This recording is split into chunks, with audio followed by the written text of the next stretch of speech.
On the appropriately named iNews, people who consider themselves to be in sexual relationships with cartoon characters. Yeah, this sounds like it came from Reddit as well. So this is inside the world of fictosexuals. This is another flag. You know they've got those flags for asexual, polyamorous, whatever it is. Ukraine. There's one for fictosexuals. Yeah, it'd be great if those were actual countries. You're getting everybody's asexual. I would invade them with very little reprisal. Don't need to. They're going to die out within a generation. But yeah, so they've got their own flag and they're attracted to fictional characters. So this person who's called Levi is named after a pair of jeans, and he would have been best off left in those jeans. But his first crush was on the Prince Ivanhoe, then fell in love with Robin Hood, then each of the Musketeers, and then it says Levi is currently in a relationship with a video game character, Mayoi Ayase, from the game Ensemble Stars. You're not in a relationship with a relationship is a two-way thing. Yes. This video game character hasn't given any consent for you to masturbate over them. And then a bit later it actually says, well, I found out I'm autistic, and that's too big to,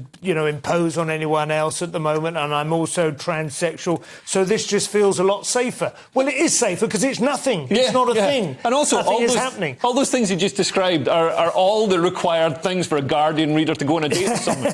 Also, don't you have to fall in love with all the Musketeers? You can't do one. It's one for all and all for one, isn't it? That's the deal. We all know that. Yeah, I love the fact it also says on here in the article, it says that they even have their own flag. It's like, well, everyone's got their own flag now.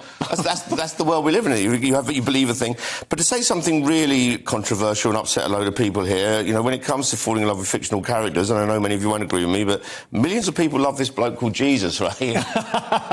Not in that kind of way, though, as a rule. I don't know. I've spoken to some of them. I don't think there is anything remotely unusual about this. They're trying to create the idea that they've created a new idea. Yeah. I mean, the whole point of romantic fiction throughout the centuries has been that you fall in love with Heathcliff, you fall in love with, Jane Eyre, well, not Jane Eyre, but you know what I mean. It's the whole point is that there's something that is evoked in fiction. Humans are but I don't think anybody would say that they're currently in a relationship with Heathcliff. That's the nonsense of it. And have a flag on their Twitter bio. Certainly not with the cartoon fox that plays Robin Hood. Ivanhoe was the inspiration for Robin Hood, apparently. We did this on the show the other day. Although, funnily enough, if this guy had a hoe, then he wouldn't need to... People fall in love with buildings and everything, don't